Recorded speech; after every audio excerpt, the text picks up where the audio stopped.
That's enough to keep it moving, isn't it? Yeah. You're live. Oh, we're live. Welcome to another episode of Between Two Services, where we still do not have a theme song. Oh.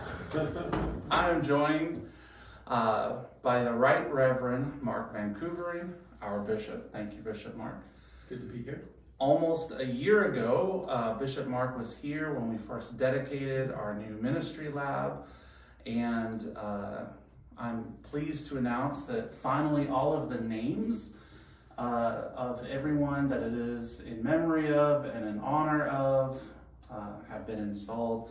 Many thanks to Julie at 100 Proof Marketing, who has walked with us through this project and has been just kind of an amazing resource for us as I have very limited graphic design or design sense at all. So Looks good. yeah, I think it does. Well, I also want to report that we are missing an iPad. So if by chance, we used the Find an iPad feature and it did say that it was somewhere in the church. So somewhere in this church, there's an iPad Pro tucked in a corner somewhere. If you happen to run across it, please turn it into the office. And if you know where it is, please also turn it into the office or give it to me, because we need to run it down. It's good for us to know where all of our technology is. But things are so small now that Yeah, easily. If you find a pair of keys with it, set of keys with it, give them to me, because I've misplaced some keys. You misplaced some keys? Yeah, wish it had a beeper on it or something. Yeah, you get one of those new Apple AirTags. Or one of those square things that lets you kind of track it.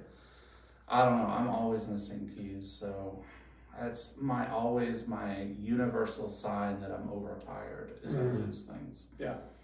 So, well, good morning. Thanks for joining us, Bishop, and wanted to just have a brief conversation with you about kind of how things are going in the diocese. The last time we talked on Between Two Services, we were really kind of almost coming out of COVID, and we were talking about the hope for the future. And I was wondering, if you could share some things about exciting opportunities in the diocese, kind of where your vision is taking us. Where do you see God at work? Yeah, well, it's an interesting time for sure. So the kind of being mostly underwater time of COVID has ended. Yeah. And we've learned to live with it. So in-person services are back. But in most places, if I'm honest, numbers are fewer than pre-COVID.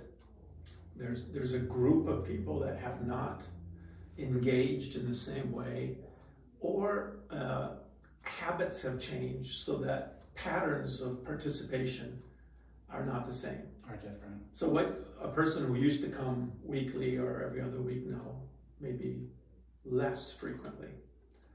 And another thing I hear in lots of places is a willingness to kind of step up and volunteer, get involved in things, join groups in the same way that we had before. So that's a new reality we're facing. On the other hand, we have things like this, right, where we're reaching out to other people who maybe didn't participate in the same way through technology. So it's a mixed bag of things, and of course we've got to be able to find out how to make good use of the new opportunities. Right.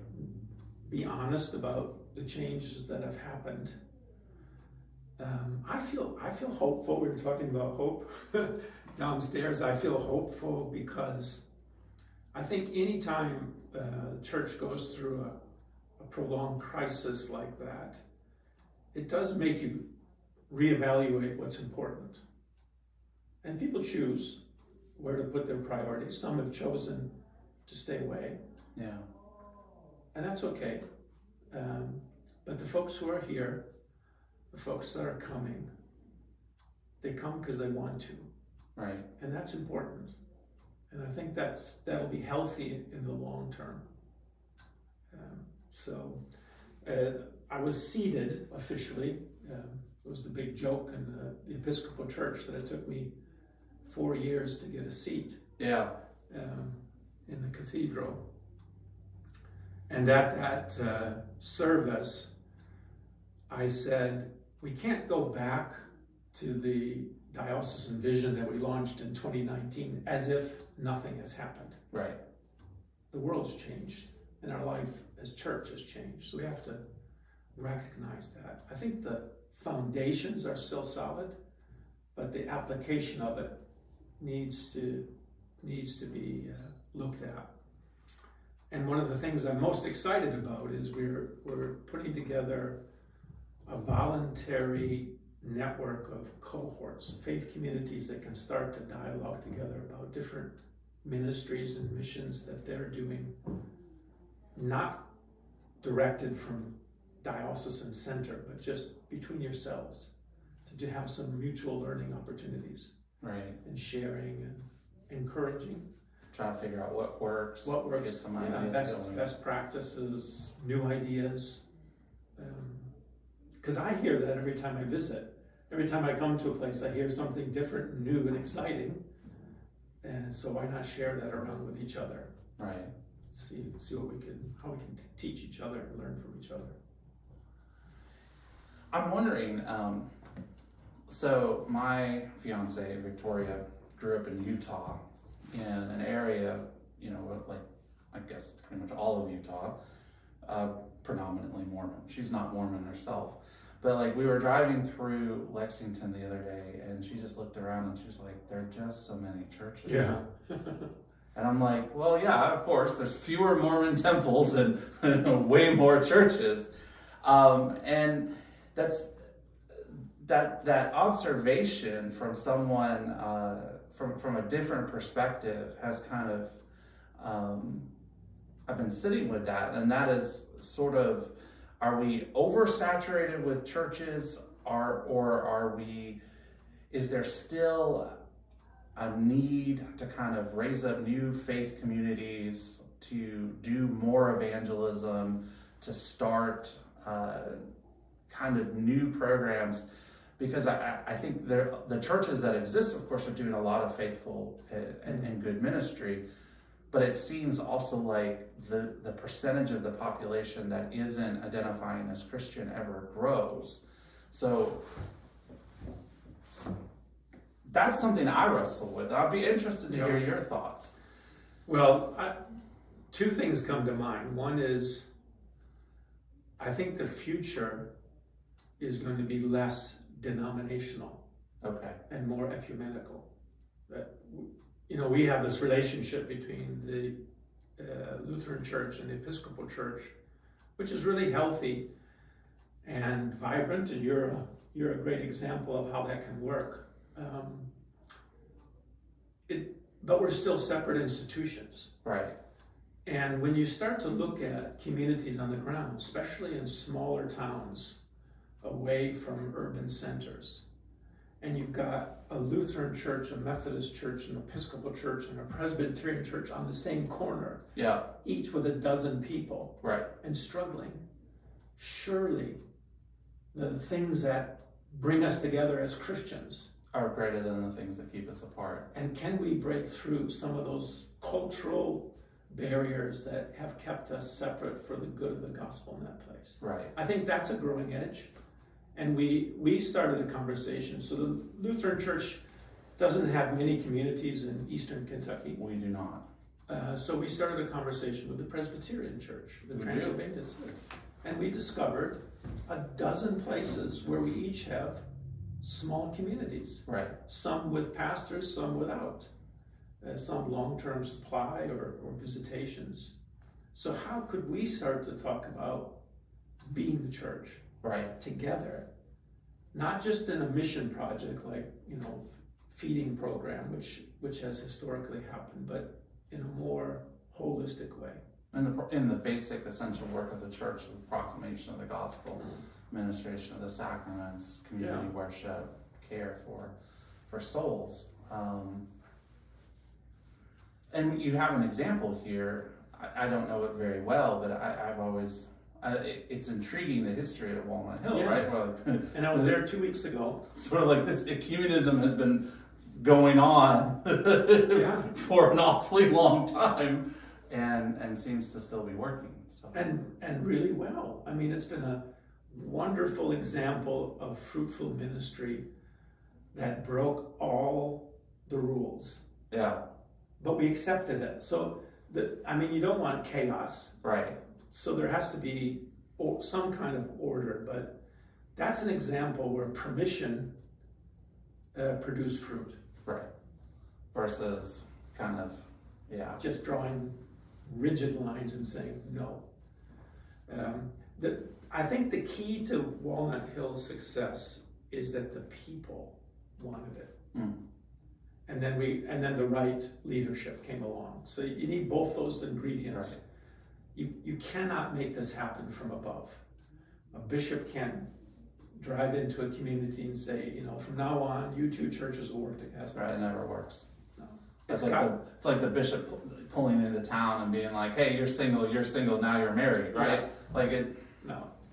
So the motivation has to come local, and then the permission. I think I've said before that the biggest job of a bishop is to give permission.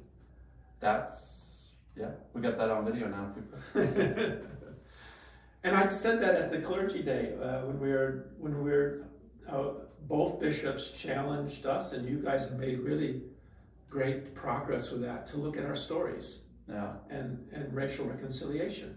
And it's sometimes a painful story, but it's a story being redeemed, Right. that leads to hope. I mean, that's the good news, isn't it?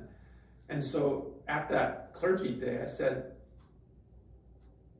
I give you permission to do this hard work, and let's help each other. Let's support each other in doing it. Right. And you guys made, real steps. I saw the video you produced, and Thanks. it's a fascinating journey. Yeah, and I really hope that it, like right now there's no plans to produce anything else. But my prayer is that 6 months or a year from now, there's all kinds of exciting avenues that St. John's could decide to go down to kind of flesh that out a little further. And really it's also in the conversations around it, it's the realization we can be a leader, right? Mm-hmm. I don't know if any of the other historic churches in Woodford County have done any of this kind of work, but I know that we're the church that's doing it now, and hopefully that inspires others to look at their story, because surely we can't be the only one that has historic connections with slavery. But I'm also more and more interested in learning stories of resilience from our African American sisters and brothers, and I think that would be a fruitful avenue as what we can learn from the historically African American churches in Woodford County about their history, their resilience, their experience of what happened after the Civil War, how were they founded, and then kind of set those things in dialogue with one another, gives us a much more complete picture, and also a basis for real kind of racial justice work. Like I think oftentimes we want to start kind of, well, let's just forget about the past. The past is the past. Let's focus on the present. But that's not the way that it. That's not the way anything works, because the legacy of the past has shaped our present. Well, that's the two-pronged kind of charge we made, wasn't it? The first was to go in and look at ourselves and our stories. The second is to go out and start making relationships. And I agree. I think, I spent most of my life overseas in different cultures and communities. And it's the going out and meeting the other that changes us for the good, I think. it just opens our view to a whole new reality. And we have to accept that being a black person in America is a different reality than you and I have experienced. And we need that. We need to know and understand each other. And it's not about judging or condemning or feeling terrible about ourselves. It's the looking forward. Right. We mentioned hope several times already. Looking forward in hope. In hope. That these things can be redeemed. Yeah. And I went to a funeral service, and one of our priests gave just a wonderful short homily about hope. And he said, hope is not, aspirations like, I hope that UK wins the NCAA tournament. Although we do. But hope is a sure knowledge of what will be. That's different than we hope they win the tournament. Right. We know what God has done in Jesus, and that changes everything, including our relationships. And also the fact, that kind of promise that, He'll wipe away every tear from our eyes, right? Like that, all of these pains that we endure day to day, the struggles, the controversies, ultimately are going to be overcome through the victory of Jesus Christ. And so when what I find is when I put that in context, it really redefines everything. Like there are certain, I think, relationships that don't get healed this side of Jesus' second coming, but they will be healed, right? There's certain conflicts that may not end until Jesus returns, but they will end, and they will, and there will be justice and mercy and peace and love and redemption. Yeah. Even if we're not able to achieve it on our own. We will be forgiven. Yeah. Too. Right. Forgiveness is such a liberating teaching and practice. I mentioned in my sermon, it should be one of the signs of the kingdom of God among us. Right. That we're a community of forgiveness.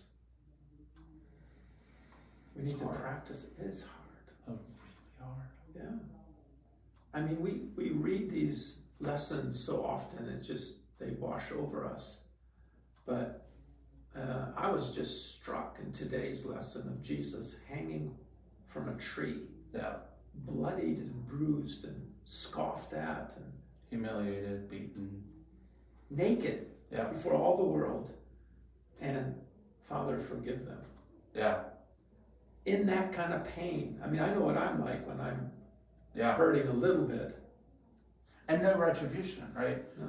Because I think Jesus also says in the Gospel of Matthew that he could command legions of angels. Sure. I always thought about that. It's sort of like at that moment, because I think all of us get to a point where that impulse for self-preservation, self-protection kicks in, where we just want to punch back. And at that moment, like Jesus could have called down the hosts of heaven. I mean, the Roman army would have stood no chance. Yeah. And doesn't. And the thing is, secretly, that's what we all wish would happen. Yes. That God would just smite the lot. Right. We hear it all the time in the Old Testament, isn't it? Just wipe them out. But that's not what God does. Right. I mean, it's like, what? But it changes everything. If we can just say yes to try to live that way. Right. And fail, and then pick ourselves back up and encourage each other in that walk. We the church needs to be a place of encouragement. Because life is hard. It is hard. And it's gotten more and more complex. I pray for young people. You have a young daughter. I mean, it's just such a challenging world to live in right now with the digital age. And, everything is revealed. Right. And recorded forever. And then put out and then shared. And for kind of collective stoning online, right? Or shame or mockery or Constant evaluation. constant evaluation. That was something, I think I told you that story about how I was in Kroger and someone was acting very rudely to an employee, and I just stood there. And when I went back, I was telling my family about this story because that person's rudeness led to me being late to dinner, right? So I was explaining why I'm showing up. Sorry, Mom. And then my niece and my daughter were like, well, why didn't you take out your phone and film it? Like, that sounds like that person's being a Karen. You could have put that on the video. I mean, on the internet, that would have gone viral. And I was like, wow, like, what does it mean to live in an age where, at the age of 10 or 17, like the thought that anything you do could ever be recorded, or something that someone else does could be recorded and then shared. Like, we forget George Orwell. We didn't need an oppressive government to come and we're doing it ourselves. We're doing it ourselves, right? To ourselves. To ourselves and to each other. Yeah. And I'm like, thank goodness there wasn't cameras on me every second of the day when I was 10 or when I was 17, right? Because I think what that does is it eliminates the ability for people to make mistakes and learn from it, free of judgment and public humiliation. Yeah. And that whole system has no forgiveness in it. Right. So, to forgive is to be incredibly counterculture. Yeah. It's it's like speaking the truth about our past. Yeah. It just tears the veil from top to bottom. It rips through the conventional wisdom of the way things are and says, no, there's another reality. And this brings hope. Yeah. That doesn't. That's crushing.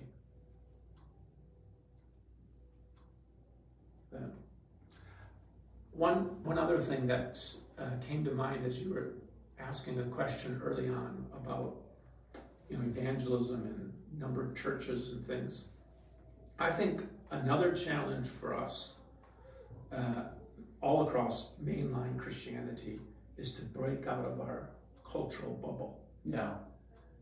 To be the church means to be the church of all tribes and nations and tongues and races. And okay, Kentucky doesn't have the racial diversity, maybe that's some places, but it's still here. I mean, compared to places I've been, like, North Dakota. That's right.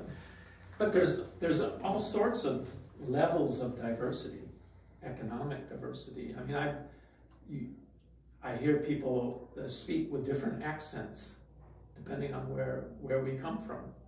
And there's evaluations going on there too. So I think there's a real opportunity for us to be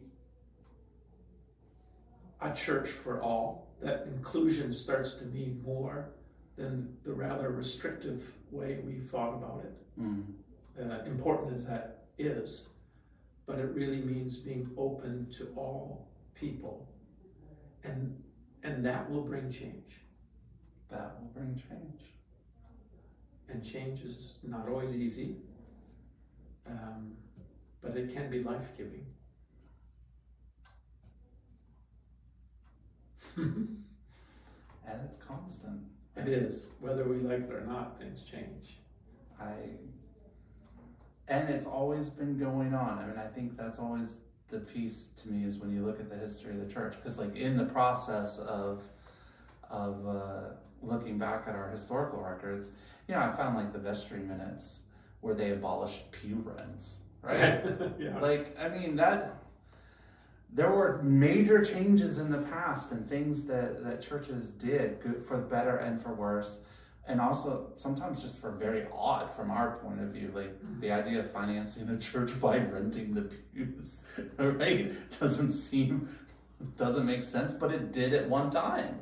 And So change is ongoing, and when you look at the institutional nature of even a 175-year-old community, there's been a tremendous amount of change, much less a 2,000-year community. Yeah.